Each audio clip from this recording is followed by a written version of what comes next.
pessoal, eu sou a Cíntia, fundadora da Estilo 5.0+, uma plataforma de comunicação dedicada para mulheres com mais de 50 anos conectadas, curiosas e interessadas. A gente aborda assuntos sobre moda, beleza, bem-estar. A gente traz algumas dicas de viagens e de diversão. E também a gente convida pessoas para dividir um pouco da experiência profissional e pessoal dessas pessoas para nos inspirar. E hoje eu tenho o prazer de conversar aqui com a Kátia Alecrim, que aceitou o nosso convite e vai justamente contar um pouquinho da experiência dela. E eu queria agora falar um pouquinho sobre a Kátia para vocês poderem conhecê-la um pouco melhor antes da gente começar o nosso bate-papo. Tá bom, Kátia? Tá bom, obrigada. A Kátia Alecrim é administradora e designer de interiores, com pós-graduação em administração financeira e MBA executivo pela Copiade no Rio de Janeiro. Ela tem mais de 30 anos de experiência no mercado financeiro, grande parte dessa experiência no Citibank, na verdade, onde a gente se conheceu. Ela começou lá como trainee e a última posição da Kátia no banco foi como diretora de um segmento de clientes chamado Citigold Private. Aos 55 anos, a Kátia decidiu empreender como sócia fundadora da Davos Financial Partnership, é uma empresa de assessoria patrimonial e de investimentos para pessoa física e jurídica. Muita coisa, né, Kátia? Então, primeiro, super obrigada por ter aceitado o convite aqui para conversar com a gente aqui na Estilo. Cíntia, primeiro eu que agradeço o seu convite, é um prazer estar aqui, né, e fico muito feliz e acho que esse seu empreendimento, né, ter uma plataforma como essa voltada para nós, né, mulheres baby boomers, como você fala, né, como somos, né, e acho que para as mulheres nessa faixa etária que são curiosas, acho que a gente tem, a ideia é muito legal, eu acho que pode ajudar muitas pessoas a encontrar seus similares, enfim, acho que esse objetivo é muito interessante e bonito, né, eu acho que a ideia foi muito legal. Ah, que bom, que bom. Então, vamos lá, deixa eu te fazer a primeira pergunta. Conhecendo um pouquinho da tua história pessoal, né, e profissional, eu sei que ela é repleta de perdas, de desafios, mas também de conquistas, né? Você poderia contar um pouco para a gente sobre esses eventos que aconteceram na sua vida e quais os aprendizados que esses eventos te trouxeram? Sim, posso sim, Cíntia. Assim, eu começo lá nos anos 60, né, que foi onde eu nasci, e todas nós que nascemos nesse período, eu acredito que nós nascemos mulheres, e essa era uma época onde as mulheres não tinham muita voz, né, vamos colocar dessa forma. Mas eu, especialmente, né, meu pai e minha mãe, eles eram, eu diria assim, bem à frente do momento daquela época. Por quê? Éramos 4, né, meu pai, minha mãe e meu irmão, uma família muito unida, e eu digo que eu tive uma sorte muito grande de tê-los tido como família, né, como pai e mãe. Primeiro porque a minha mãe era uma pessoa, para a época, com voz ativa, era uma pessoa diferenciada, e a minha comparação era muito em relação às mães dos meus amigos, né, de escola, essas coisas. E o meu pai também, ele me ensinou de uma forma muito diferente, enquanto muitas mulheres naquela época eram ensinadas a estudar, a trabalhar, para casar, né? O meu pai me ensinou muito assim, você tem que ser independente, tem que estudar, tem que trabalhar, e ser independente financeiramente, você tem que poder ir e vir. Então, dito isso, foi muito importante porque eu cresci com isso na cabeça, da questão de querer ser independente, de querer correr atrás das coisas, né? Essa foi a minha formação. Então, eu tive uma infância e uma adolescência bastante equilibrada, e até o dia em que aí começa uma sessão de né, uma perda, que foi o fato do meu pai ter falido. Então, eu diria que essa foi uma perda, porque a perda financeira, ela é uma perda que desequilibra muita coisa nas famílias, né? Então, de fato, meu pai era industrial, a minha mãe nunca tinha trabalhado, e ele na indústria, naquela época, foi à falência, a empresa faliu, então a gente teve que começar, minha mãe teve que começar a trabalhar naquela época, com 42 anos de idade, foi o primeiro trabalho dela, eu já estava com 17 anos, e eu também falei, eu vou começar a trabalhar, eu preciso ajudar em casa, né? Então, em paralelo, eu falei, bom, vou começar a trabalhar, e aí comecei a minha vida profissional, e, em paralelo, no mesmo ano em que eu entrei para começar a trabalhar, eu também entrei na faculdade. Então, eu fiz administração e, em paralelo, entrei no Banorte, que era um banco, onde eu entrei como assistente, né, escriturária, vamos dizer assim, na época, e aí iniciou a minha vida, vamos dizer assim, num mundo mais masculino, né, porque tanto a faculdade, naquela época, na minha turma tinham 3 mulheres, bem como no banco, era um banco Banorte, um banco nordestino, a maioria de homens, e as mulheres, na verdade, quando tinham, como no meu caso, eram para ser assistentes, eram cargos, assim, bem de início de carreira mesmo, né? Então, ali começou ali o meu, eu diria assim, o meu paralelo com o mundo que eu teria que enfrentar pela frente, do qual eu enfrentei ao longo da minha vida inteira, né?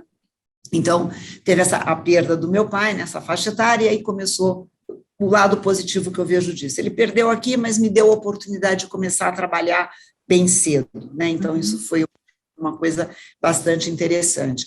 E vida que seguia, eu e minha mãe trabalhando, meu irmão ainda era menor, continuamos fazendo as coisas acontecerem. Mas logo um tempo depois, o meu pai, acho que assim, eu diria que, eu não vou dizer que ninguém morre de tristeza, porque as pessoas não é assim, mas eu acho que ele se abateu muito, enfim, ele teve um infarto e morreu quando eu tinha 22 anos de idade. Nessa ocasião, ficou minha mãe, eu e meu irmão, sendo que a minha mãe tinha se curado recentemente de um câncer de mama, do qual ela lutou, antes dessa morte do meu pai, ela lutou por essa doença, nós todos, né, durante 2 anos, e no dia que ela notícia de que ela estava curada, meu pai faleceu à noite. Então, foi assim, uma notícia boa de manhã e uma notícia muito triste à noite, enfim. E aí nós 3 nos unimos muito, eu, minha mãe e meu irmão, nessa altura do campeonato, meu irmão também já trabalhava, e seguimos, né, durante 10 anos, onde eu continuei estudando, trabalhando nesse meio tempo. Eu queria sair daquele banco, que era um banco muito machista, eu falei, eu quero seguir uma carreira em banco, mas eu preciso banco mais estruturado. E aí, quando eu soube dos programas de trainee que existia no Citibank, eu falei, é esse banco que eu quero trabalhar e é nesse programa que eu quero entrar, né? Então, e aí coincidiu de eu trabalhar num lugar que a secretária conhecia alguém lá do Citi, ela prepara o seu currículo aí, vamos lá, e a gente foi levar. Eu me lembro até hoje, lá no Citibank do Rio de Janeiro, entregando o meu currículo. E eu lembro que na hora, você vai saber quem foi o João Elec que recebeu o meu currículo, e ele escreveu assim, Arlete, que era a pessoa de RH, entrevistei essa menina, e ela tem todo o perfil de trainee. Favor, entrevistá-la. E assim foi, entrei no programa de trainee, eram 500 candidatos para 14 vagas, fiquei muito feliz, né? Então, vida que segue, continua. Há 10 anos da morte do meu pai, a minha mãe descobriu um novo câncer primário, né? E aí ela descobriu esse câncer e, assim, eu já estava casada, eu já tinha casado 2 anos antes, e ao ela descobrir esse câncer, 1 mês depois o meu irmão foi assassinado. Ele tinha 29 anos. E nessa ocasião eu carreguei minha mãe e falei, não, vem morar comigo e com meu marido na época, né? E assim, foi muito difícil, né? Para mim, eu digo que até hoje eu nunca chorei muito a morte do meu irmão, porque eu queria me sentir forte para poder dar força para minha mãe. E durante 1 ano, ela não teve a mesma força, obviamente, para lutar pelo câncer da forma que ela lutou no primeiro, né? Isso ela já tinha 52 anos de idade e nova, porque o primeiro câncer dela ela teve com 40 anos. E, enfim, e aí 1 ano depois ela veio a falecer, né?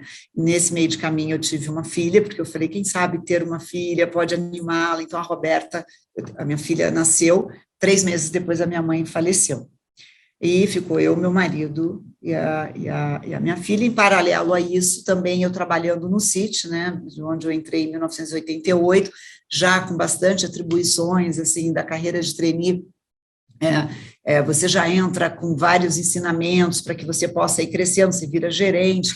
E nessa ocasião, né, quando a minha mãe faleceu, eu já estava recém voltando para o banco da licença maternidade, Foi muito interessante porque durante a gravidez eu tinha sido promovida, né, a superintendente lá no banco. Então, quando eu voltei, com muitas responsabilidades, inclusive de gestão, de pessoas que dependiam de mim, onde você tinha que minimamente ter um equilíbrio para poder liderar as pessoas, né? E então sempre tentando conciliar essa vida pessoal com essa vida profissional e vida que seguia eu e meu marido. Quando a Roberta completou, antes dela completar 1 ano, eu descobri que eu estava grávida novamente.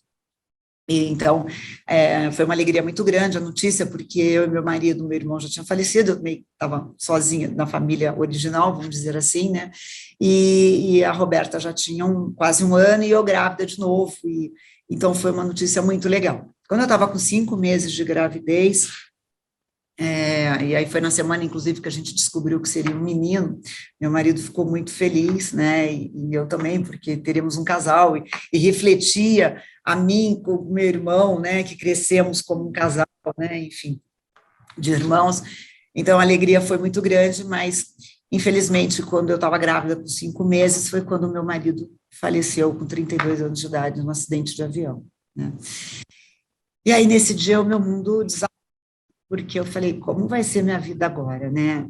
Sozinha, grávida, né, de 5 meses, com a Roberta com 1 ano e 3 meses, 1 ano e 2 meses, algo assim, e todo dia a única frase que ela falava é, cadê papai, cadê papai? Então foram momentos muito difíceis mesmo, onde ou eu tinha 2 opções, né, ou eu me entregava, ou eu, de fato, criava forças, né, e para poder cuidar dos meus filhos, que não tinham absolutamente ninguém mais para poder estar com eles naqueles momentos, e eles eram totalmente dependentes, principalmente o Henrique, que ainda estava na minha barriga, né, então, foram momentos onde, graças a Deus, eu pude contar com muitos amigos, né, então isso é uma coisa que hoje em dia eu valorizo muito, né, eu amo ter amigos, obviamente a gente sempre conta amigo nos dedos, mas assim, naquela ocasião foram as pessoas, meus amigos, que mais me deram força, né, estiveram do meu lado,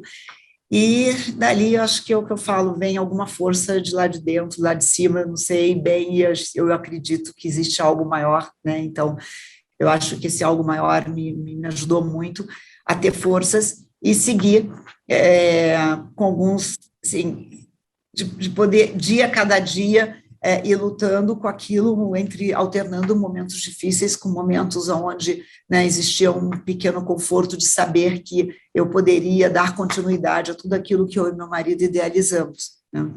Uhum. Então, obviamente, foram, em paralelo a isso, né, eu fiquei um tempo em casa, depois eu voltei a trabalhar, e o banco, para mim, na época, foi muito importante, as pessoas, os meus gestores, absolutamente todo mundo, e acho que também tudo que eu recebi ali tinha muito a ver também com a performance de tudo aquilo que eu já havia entregue nos mais de 10 anos que eu tinha de banco até a ocasião disso acontecer, né, então acho que isso também fez uma diferença da forma como eu sempre encarei o lado profissional, né, porque não é por um evento que você vai mudar a sua forma de trabalhar, de ser profissional.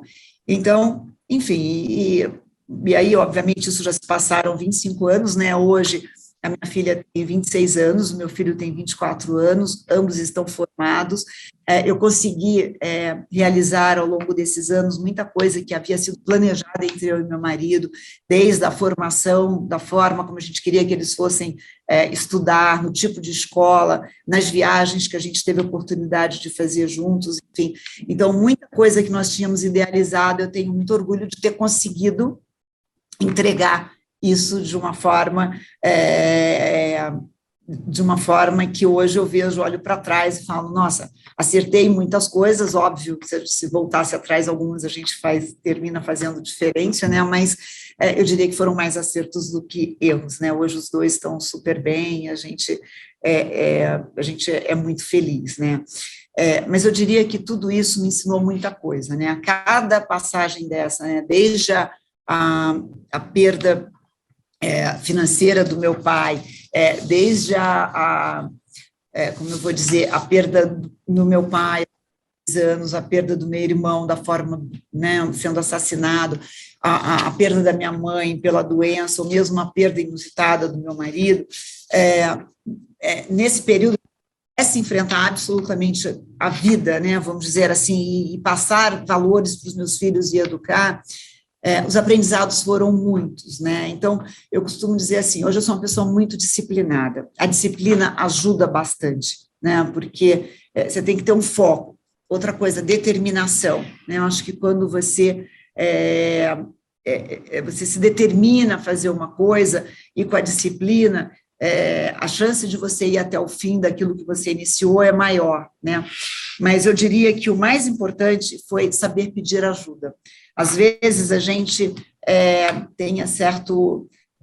Eu diria que eu aprendi a pedir ajuda realmente foi na situação quando tudo aconteceu, porque se eu não pedisse ajuda, eu não ia dar conta, né? Então, às vezes a gente tem aquela coisa, não vou pedir ajuda, porque... Não, pedir ajuda é importante, porque você divide aquilo e você consegue entregar melhor, né? Então, outra coisa que eu tive que aprender também foi, às vezes, saber dizer não. Porque não adianta você assumir um compromisso do qual você não vai conseguir entregar, você começa a ser incompetente. Então, isso serve para a vida profissional e para a vida pessoal, né? Então, eu costumo assumir ou dizer sim para as coisas que eu acredito que eu vou conseguir entregar, e se não no prazo que me foi solicitado, com uma repactuação de prazo, vamos dizer assim, né? Então, isso foram coisas. Empatia é uma coisa que me fez aprender muito ao longo desses anos todos, porque a gente, às vezes, está conversando com uma pessoa e a gente nunca sabe, de fato, o que tem por trás daquela pessoa, quais as dores, quais os aprendizados, o que ela... Então, acho que se colocar no lugar das pessoas, literalmente, no sentido do que é empatia, né? Isso foi uma coisa que eu desenvolvi muito nos últimos anos da minha vida, né? E acho que hoje, até no meu dia a dia aqui do trabalho, reflete muito isso da empatia quando a gente está fazendo uma assessoria e quer ajudar alguém. E, por fim, acreditar, né? Eu acho que a gente tem que acreditar na gente, né? Se a gente acredita na gente, essa força vem, né? Eu sou capaz, eu vou conseguir.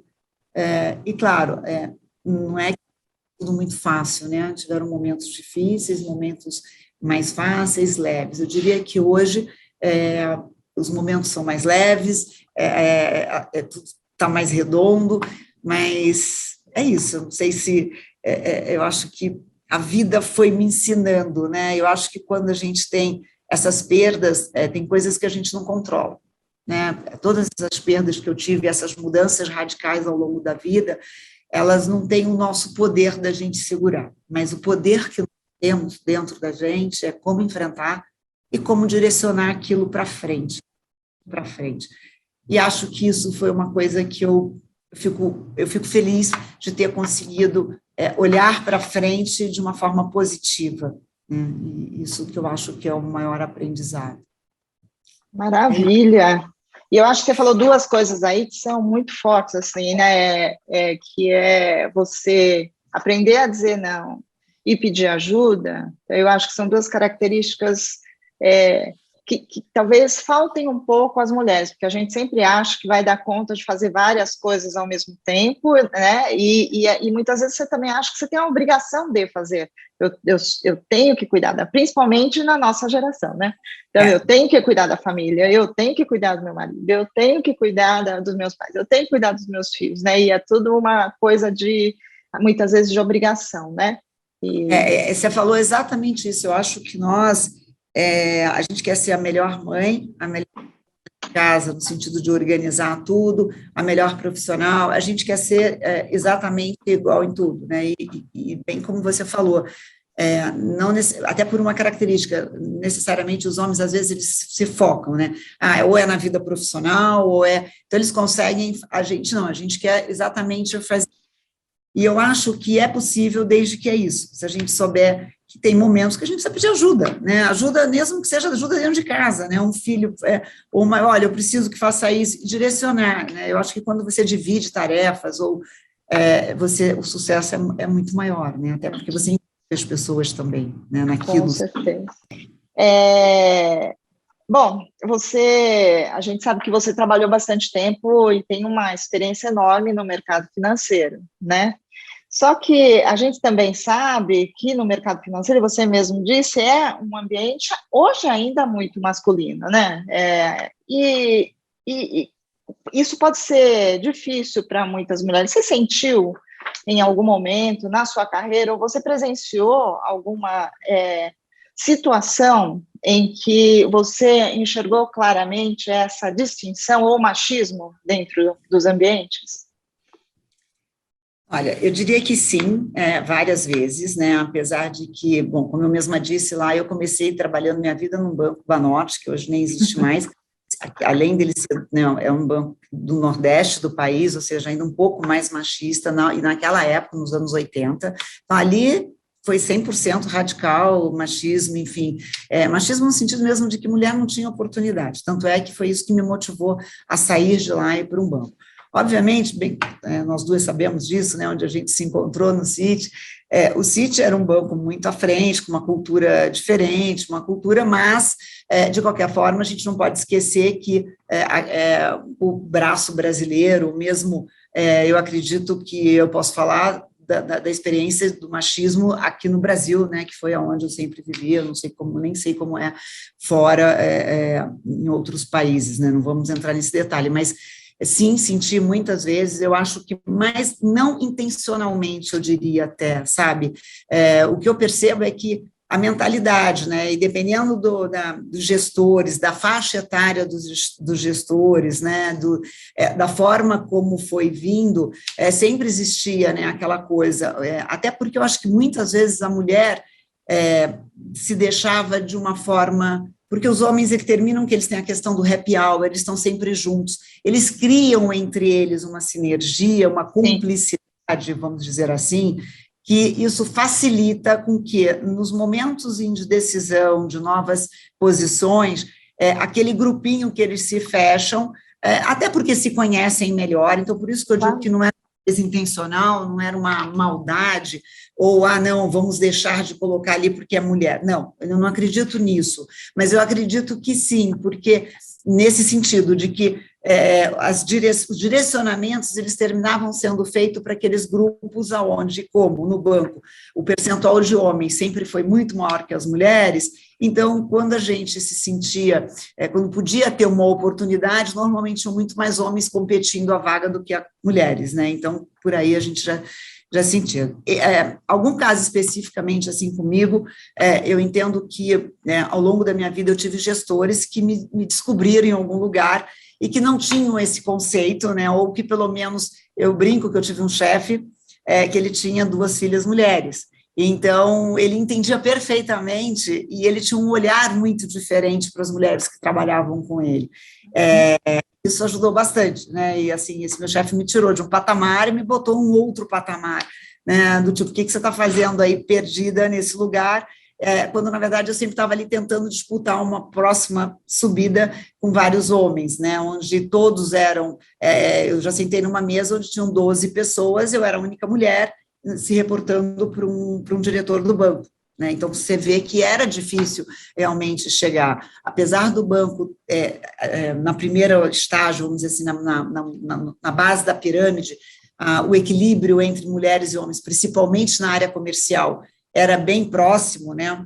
O problema é que, conforme essa pirâmide vai crescendo, e assim até hoje, o percentual de mulheres no comando vai diminuindo, né? Então, assim, então, quando nessa ocasião em que eu sentei numa mesa onde tinham 12 reportes, eu era a única mulher, foi uma situação que, para mim, eu me senti, assim, vitoriosa, né, de ter conseguido chegar nessa posição.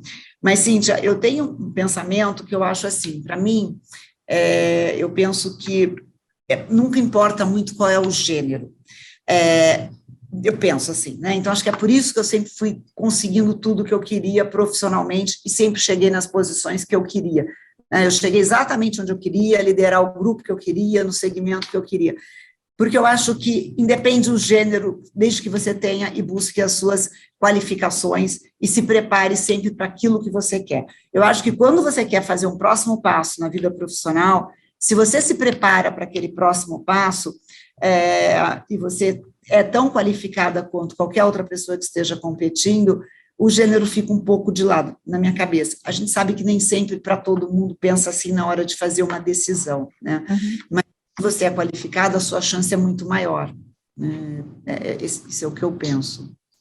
Claro, não, e eu concordo com você, até é interessante essa coisa da pirâmide que você deu como exemplo, porque eu participava lá do Women's Council, lá do banco, né, e a gente via isso claramente, mas então, olhando um pouco do ponto de vista dos desafios das mulheres, que é um pouco disso que você está falando, a gente tem que estar preparada. A coisa do happy hour também é um momento de descontração, mas em que você também dá a oportunidade da pessoa te conhecer por um outro prisma, não só do trabalho, né? De comportamentos, enfim, né? E de você ser lembrada, porque quem não é visto não é lembrado, não tem aquele ditado. E às vezes a gente mesmo, né, fala, nossa, faz tanto tempo que eu não falo com aquela pessoa, e puxa, aquela pessoa podia me ajudar de alguma maneira, não só no sentido profissional, mas no sentido de aprendizado, né? Eu, quando comecei a Estilo, eu procurei muita gente que eu sabia que estava empreendendo, justamente para entender onde se acertou, onde se errou, para pelo menos eu ver onde é que eu podia evitar o erro, né? Ou acelerar um pouco o projeto. E o negócio da pirâmide que a gente estava falando tinha muito das escolhas das mulheres, era essa virada que você fala, né? Puxa, na base da pirâmide tinha muita gente e virou, era o momento em que as mulheres estavam decidindo se queriam ser mães ou não, muitas decidiam ser mães e paravam de trabalhar.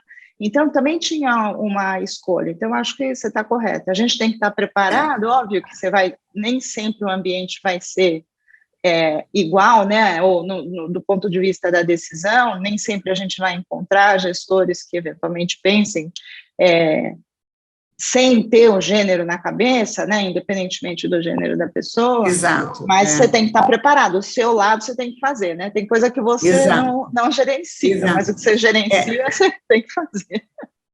Cíntia, você quer ver um dado interessante, porque é um dado aberto, você sabe que aqui nós somos uma empresa que nós somos ligadas aos prepostos da XP, né? Então, usando como exemplo a XP, que é uma empresa do mercado financeiro recente, né, porque ela tem no máximo 20 anos e tem crescido muito nos últimos, vamos dizer assim, os últimos 10 anos para cá. Hoje a XP aqui no Brasil, ela tem 6.900 funcionários, né, em torno disso, de 6.900. 32% são mulheres. Mas olha que interessante, que é uma coisa que era diferente no passado. 25% hoje da liderança é feminina. Legal. Então, e no passado, eu lembro que no próprio, né, onde nós nos conhecemos, assim, era muito pouco. Eu lembro que teve uma época que era 5% lá no topo, assim, muito mulheres. E, de novo, é o que você falou, muitas porque não têm a pretensão de chegar lá, né, não por opção, escolhe fazer outras coisas, mas mesmo as que queriam tinham uma dificuldade. Mas hoje eu acho que o mercado vem mudando, e acho que o próprio exemplo da XP, que é uma empresa mais jovem, né, não só de mercado, mas também de profissionais, onde a liderança feminina ela é representativa hoje, eu acho, assim, para o mercado como um todo, né, olhando os bancos tradicionais. E outra característica muito forte, a gente sabe no segmento do financeiro, é a rapidez com que as coisas acontecem, né? Então, quando você olha a indústria e que os projetos realmente, assim, tradicionalmente, eles são mais lentos, desenvolvimento de produto, pesquisa, lançamento, teste, por aí vai. No mercado financeiro, a gente sabia que os projetos aconteciam tudo ao mesmo tempo agora, e isso é para ontem, por aí vai. E como é que você conciliava, né, toda essa pressão e essa necessidade de entregas com a tua vida profissional e com tudo isso que aconteceu ainda mais na tua vida, né? Assim, eu diria que, assim, eu acho que até você me conheceu um pouco, eu sempre fui muito dedicada, né, eu sou sempre muito dedicada a tudo que eu me proponho a fazer, né, então, profissionalmente, você ter ficado 30 anos numa organização, com todos os momentos, né, de tudo que aconteceu no mercado financeiro nos últimos 30 anos, e foram, assim, sempre muita dedicação até para você ter essa continuidade, né.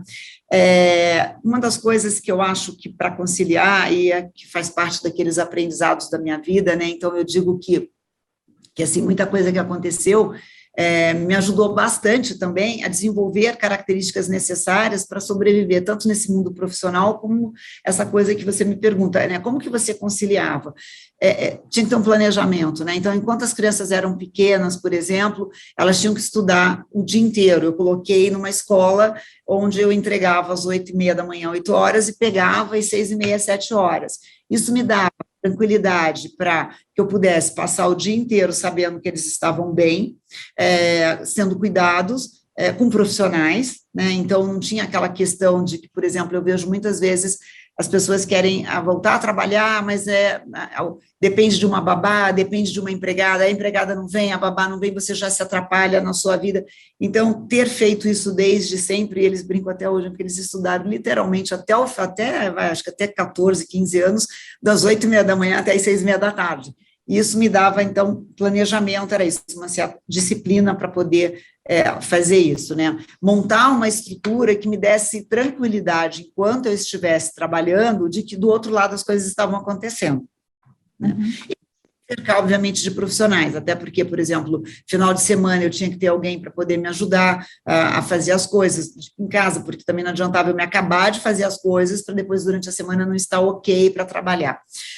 Eu sempre me preocupei muito com a atividade física, porque eu sempre achei que a atividade física era muito importante, como é até hoje, para mim, sempre foi. Eu não me lembro de algum período que eu não tenha feito atividade física, então eu acordo religiosamente toda manhã, às 5h30 da manhã, e eu faço a minha academia de manhã, porque esse horário que ninguém pode interferir, nada acontece esse horário, né? Então, é a garantia de que eu vou começar o dia tendo feito a minha atividade física. Isso também me ajudou bastante a dar equilíbrio, né? Assim, e a conciliar as coisas, porque o meu dia já começava diferente.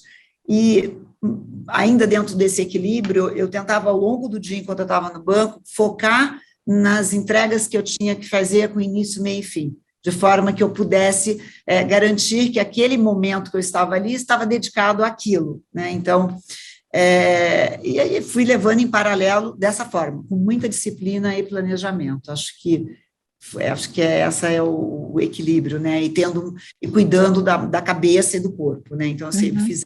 Eu fui formada em análise, né?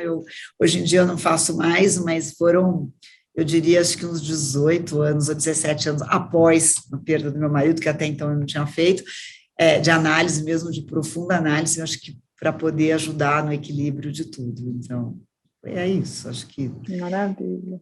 E é claro que você tenta segurar todos os pratos, né? E de vez em quando ali, caiu ali, o que não pode cair é os pratos mais importantes, os mais importantes, né? Mas sempre você não consegue, vai ter uma coisa que você deixa no meio do caminho, mas na essência, o importante é você ir levando tudo, né? Legal. E no meio disso tudo, de onde surgiu a ideia de fazer design de interiores? É um hobby? Isso é bem... de novo, planejamento. Por quê? Quando eu cheguei nos 50 anos, eu pensei, puxa vida, o mercado de trabalho para essa faixa etária, quando a gente se relaciona com CLT, que foi o caso onde eu trabalhei a vida inteira, né, contrato, o mercado vai diminuindo as possibilidades de você continuar trabalhando. E eu sempre achei que eu sou muito ativa, eu falei, não dá para deixar de trabalhar, eu preciso continuar fazendo alguma coisa, e dentro do plano lá de aposentadoria, vamos dizer assim, do qual eu cresci, né, nesses 30 anos aí, com 55 anos eu poderia estar me aposentando, vamos dizer assim. Mas na minha cabeça não era me aposentar, era aposentar, fechar um ciclo e abrir algum outro ciclo. Então eu pensei, poxa, se não é em banco que eu vou trabalhar mais, o que eu posso fazer de diferente que me dê prazer, que eu goste? Eu sempre gostei muito de arrumar aqui, de fazer ali, eu falei, poxa, já que eu gosto, eu vou me profissionalizar nisso, e não, quando chegar nos 55 anos, eu quero estar com aquela história de que eu tenho que me preparar para o futuro, ou se eu quero uma posição nova, o que eu preciso para chegar lá? Então, se eu queria me aposentar com 55 e queria fazer algo diferente, eu pensei, puxa, eu vou ser design de interiores, porque é uma profissão que você pode começar a qualquer idade, é uma profissão que você pode fazer até quando você quiser e tiver vontade, depende só de você, né, se sim, ou se você pode se juntar com outras pessoas. Então, eu fui me profissionalizar, e aí fiz lá 3 anos de design de interiores, que eu amei, foi muito bom.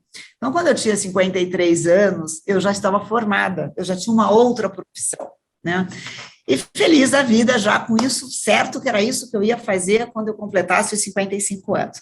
E aqui eu queria parar do mundo CLT com 55, essa dúvida eu nunca tive. E aí o Citi ainda me ajudou mais ainda nessa decisão, porque foi quando o Citi vendeu o Consumer né, para um outro banco, e aí eu, puxa vida, se eu tinha alguma dúvida, né, aquilo que eu tinha feito, eu falei, poxa, agora vou ser design de interiores, né, então, assim surgiu a ideia de fazer design de interiores, mas como você bem sabe, hoje eu não existe. Se você quiser que eu fale agora, como que Pode de repente... falar. Pode falar? Então, e aí, quando deu lá os 55 anos, coincidiu essa saída e dois colegas, né, duas pessoas que tinham trabalhado comigo lá no sítio, falaram, olha, nós vamos montar uma empresa, vamos fazer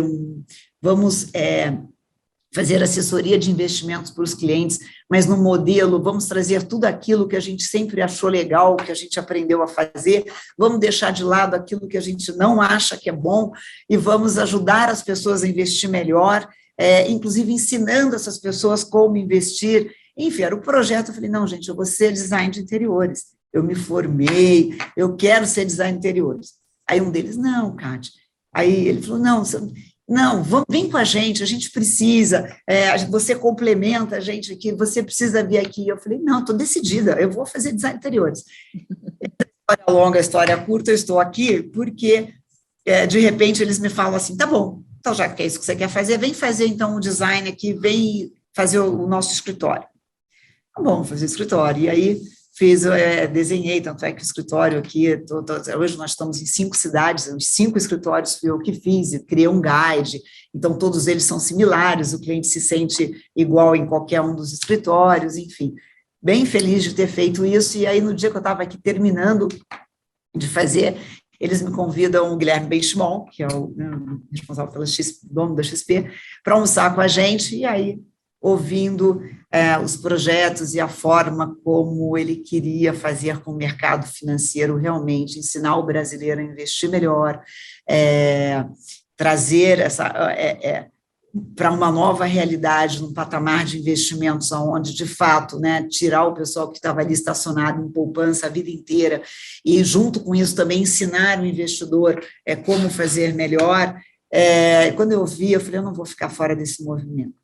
Saí dali certa, e aqui estamos, já vai fazer 4 anos, né, em abril do ano que vem a gente completa 4 anos de Davos, e muito feliz de ter feito. Então, de design de interiores, eu fiz 5 escritórios, a minha casa, pronto. E a sua casa, maravilha. E aí, com base nesses seus aprendizados, aí, o que você daria de sugestão para as pessoas de seus erros e seus acertos, né, para as pessoas que querem empreender depois dos 50?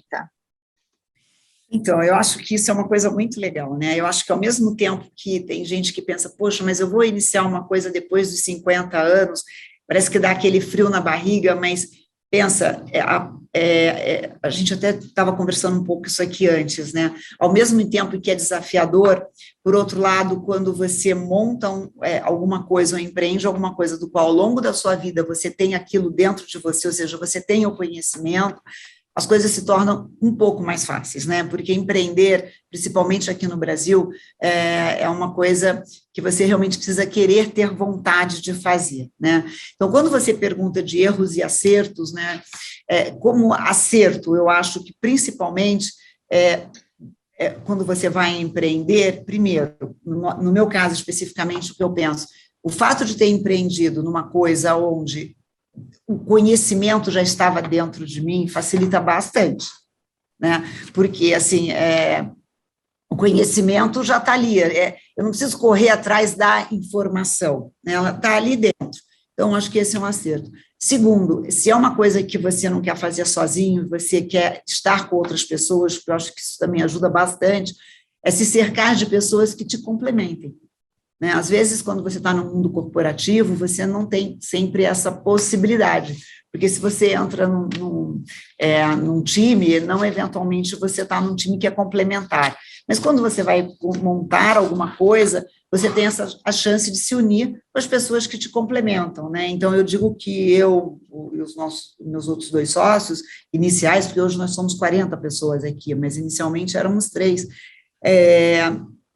nós 3 somos muito complementares, cada um tem uma característica, então acho que isso também foi uma coisa bastante interessante, né? Então, de acertos, eu diria que é isso, é você trazer alguma coisa, ter a complementariedade. De erro, né, o que eu acho que seria um erro que a gente tentou evitar aqui, que a gente aprendeu com um erro que um outro sócio teve no passado. Quando você vai empreender, você tem o seu maior ativo, que é o tempo, ainda mais quando você tem mais de 50 anos, né? Então, assim, o seu tempo, ele é muito precioso. Então, se você vai empreender alguma coisa onde você não pode dedicar o seu tempo, e delegar isso para outra pessoa fazer, pode ser um erro, porque você não vai estar ali acompanhando, né? Então, se você tem conhecimento daquilo que você quer empreender, mas não se dedica, pode vir a ser um erro. Aqui, eu tenho me dedicado, mas a gente, preliminarmente, quando nós nos reunimos, essa foi uma das condições, de que a gente se dedicaria, cada um de nós com as nossas características, para esse negócio, né? Então, é isso. E eu acho que hoje, empreender depois de 50 anos, me dá um prazer, no sentido de que, poxa, quando eu olho para o lado, e no caso aqui na nossa empresa, para você ter uma ideia, 50% do nosso time, ele tem mais que 50 anos de idade. Olha, que legal. 20 tem mais de 50 anos de idade. Por quê?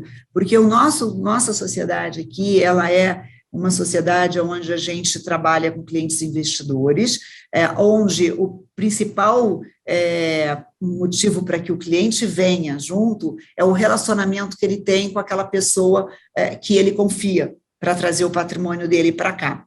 E essa confiança, essa segurança, você adquire com o tempo. Então, os profissionais que estão aqui são profissionais que estão há muitos anos no mercado. Então, 67% do nosso time tem mais de 20 anos de experiência de mercado. E 50% do time, mais de 50 anos, né? Então, e todos, de alguma forma, estão empreendendo. Eu diria que empreender, mesmo quando você está no mundo corporativo, empreender está dentro de você. Eu me senti uma empreendedora quando eu era do sítio. Por quê? Para mim, cada negócio que eu pegava era como se fosse meu, né? Eu tinha o carinho e o cuidado e as decisões, né?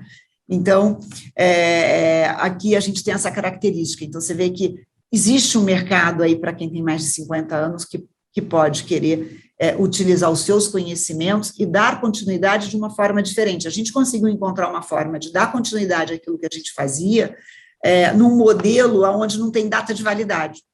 Porque no mundo corporativo, todos nós temos data de validade.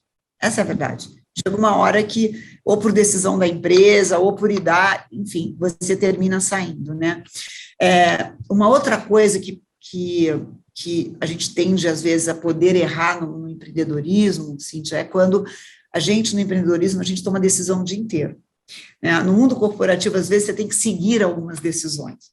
É um top-down, você tem que seguir. Aqui, as decisões, quando você empreende, elas são suas, 100% do tempo. Então, quando você toma decisões, e aqui a gente chegou a ter erros nesse sentido, eu mesma, ou o nosso sócio, quando você toma decisões em cima de premissas que você acredita que são verdadeiras, e mais na frente você entende que não eram verdadeiras, você tomou uma decisão errada. Uhum. A gente também tem que ter essa capacidade de... isso eu aprendi também muito com o Guilherme Benchimol, e assim, se você ler o livro dele, você vai ver. Quando a gente erra, a gente tem que ter a capacidade de admitir o erro rápido e recuar, né? Então, aqui na Davos mesmo, a gente chegou a abrir uma filial e a gente viu que aquela praça não era uma praça que a gente tinha afinidade, que a gente ia conseguir crescer, a gente resolveu sair da filial e encerrar antes de qualquer coisa. Então, eu acho que errar, quando você empreende, é como na vida, tem momentos que você vai acertar e errar, você tem mais que acertar que errar. Mas é saber que errou e tomar a decisão rápida de voltar atrás e descobrir qual que é o outro caminho, né? Isso que eu acho que entre acertos e erros, eu acho que eu diria que no empreendedorismo eu traria esses pontos aqui, que é o que a gente sempre fica atento aqui ao longo das nossas reuniões, né, de qual premissa que a gente está tomando a decisão, né, o quão profundo nós somos naquela premissa para poder tomar aquela decisão, enfim.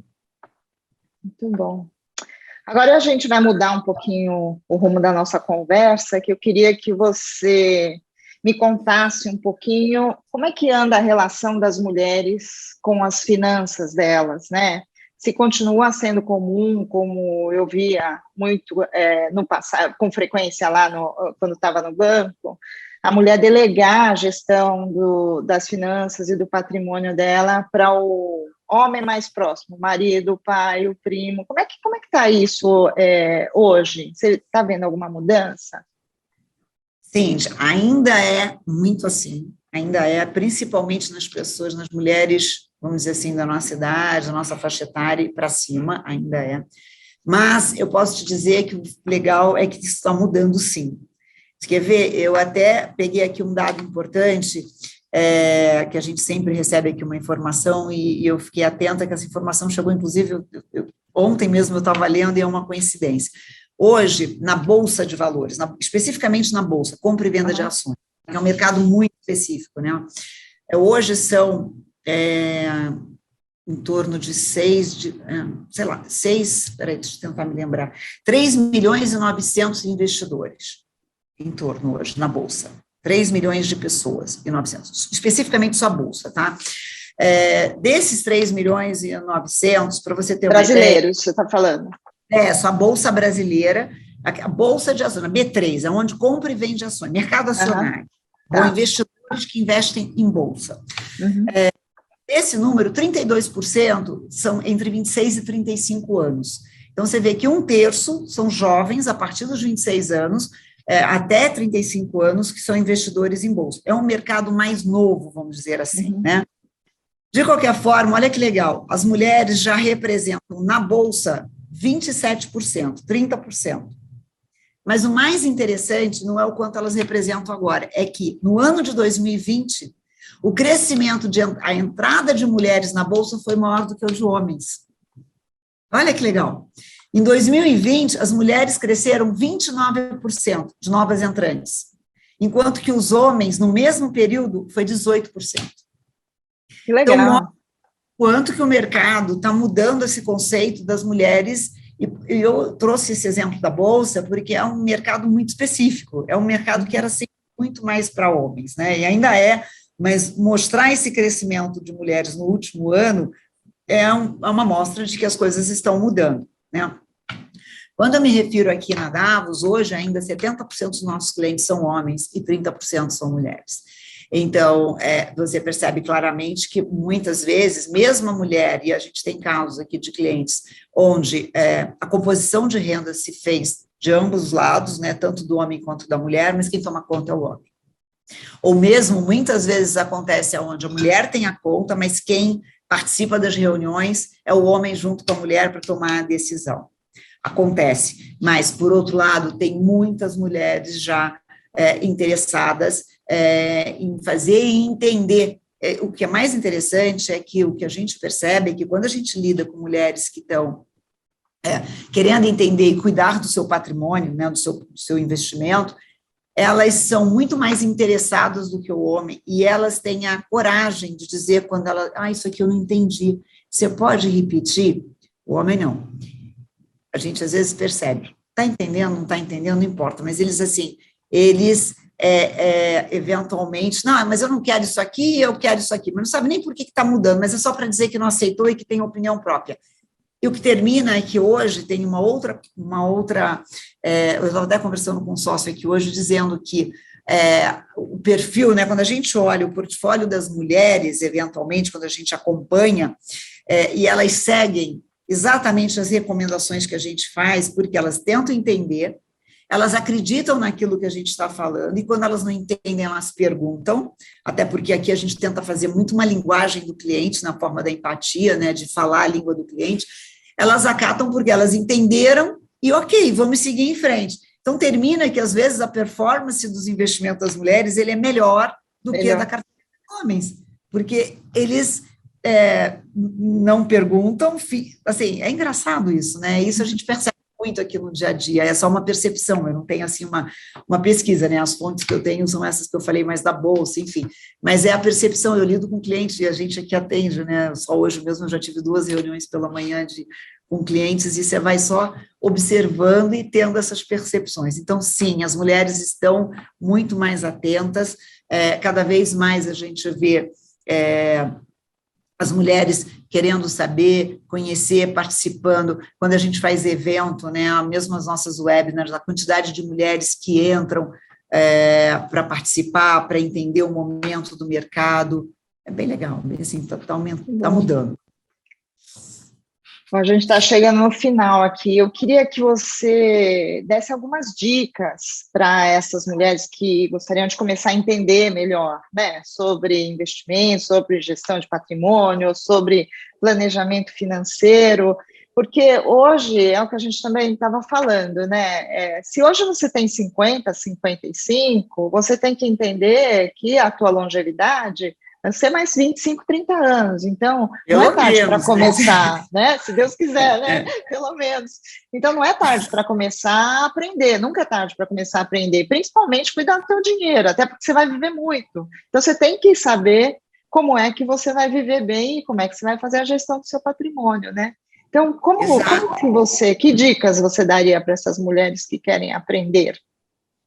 Eu acho que, primeiro, o querer, né? Querer aprender, essa é a primeira coisa. Segundo, todas as mulheres, eventualmente, têm uma conta em banco, tem uma pessoa, acho que começar interessada de perguntar, né? Hoje, o mercado financeiro, ele está, principalmente aqui no Brasil, acho que o nosso mercado financeiro ele é bastante adiantado, a gente tem muitas informações, hoje existem muitas plataformas onde a gente consegue, mesmo até a própria plataforma da XP, ou mesmo a forma como a gente vem trabalhando hoje para orientar o investimento de um cliente investidor, é sempre com o sentido de explicar o porquê. A gente sempre tem a preocupação de explicar o porquê daquele movimento, ou o porquê daquela escolha. E quando você faz isso, você, ao mesmo tempo, não vou dizer que é dando uma aula, mas você está explicando, e você dá a oportunidade da pessoa querer entender e questionar. Então, eu acho que não só para as mulheres, mas para as pessoas com mais de 50 anos que não tenham vivido esse mundo, ou mesmo muitas mulheres, às vezes, ou por outras profissões que não tiveram oportunidade de trabalhar e conhecer um pouco do mercado financeiro, buscar mesmo onde tem relacionamento hoje financeiro, ou mesmo se quiser aqui procurar dados, a gente está à disposição, se interessar, perguntar. Hoje existem várias plataformas que possuem treinamento, não vou dizer treinamento, mas palestras, cursos online, né, coisas mesmo mais básicas, que eu acho que tem que começar do básico, e o webinar, acho que essa questão até na pandemia aí facilitou bastante essa coisa de acessar as plataformas e ter palestras gravadas online, e perguntar mesmo, sabe, buscar pessoas que são que trabalham com isso e perguntar. Eu acho que eu não ter vergonha, porque assim, da mesma forma que, vamos supor, eu trabalho no mercado financeiro, posso entender alguma coisa de mercado financeiro, mas, eventualmente, por exemplo, se eu ficar doente e eu não souber nada, eu vou perguntar para o médico um monte de coisas. É a mesma coisa, acho que da mesma forma que as pessoas perguntam para o médico, né, o porquê, ou o que está acontecendo, qual remédio que vai tomar, por que não perguntar para alguém que trabalha no mercado financeiro como que o que tem que fazer, né? Eu tenho exemplo aqui de pessoas, às vezes, né, a nossa faixa etária que eventualmente venham a ficar viúvas, que nunca tiveram a preocupação, né, onde o marido fazia todo o controle financeiro da casa, que para essa época era bem comum, e eu tenho casos aqui que a gente está, obviamente, ajudando, e com esse conceito, né, de explicar, onde a pessoa começa ali a aprender, né, olha, hoje, porque é esse valor que você tem, com esse valor para você, se você estima viver 80 anos, 90 anos, para você, que você consegue até esse recurso sobreviver até o final da sua vida, gastando X por mês é o que você vai poder gastar, então, ou seja, a gente ajuda de forma que a pessoa consiga manter uma vida equilibrada para frente, sem ter a preocupação da falta do recurso, obviamente, né, quando é o caso do marido deixar algum recurso, ou a família já ter o recurso, então, de que forma administrar isso melhor? É importante, da mesma forma que você vai ter sempre um médico te acompanhando na saúde, você tem que ter uma pessoa te acompanhando na sua vida financeira. É importante para que você faça as tomadas de decisões corretas, né? Enfim, é isso. Maravilha, Kátia. Bom, só tenho que te agradecer muito de poder contar aí com o teu tempo e você dividir um pouco da tua vida, tuas experiências, as dicas que você deu, que tenho certeza que vai ser super importante para muita gente aí. Eu que agradeço, Cíntia, o convite, a confiança, né, de me convidar, de estar aqui com você, e desejo muito sucesso. Eu sou fã da sua plataforma, então espero que possa contribuir, e sucesso para você, e parabéns aí, tá bom? Super obrigada, um grande beijo para você, viu? Para você também. Tchau. Uma história inspiradora, não é? Tantas perdas, mas que a Kátia utilizou como força motora para os aprendizados dela e caminho para atingir e conquistar os seus objetivos. E são histórias como essa que a gente conta também aqui no canal da Estilo. Então, se você gostou, dê um like e ative o sininho para você poder receber as notificações quando entrar os novos vídeos. E comente aqui de conteúdos, produtos e serviços que você gostaria de ver nos canais da Estilo. Venha participar da revolução da longevidade com a gente. Um abraço.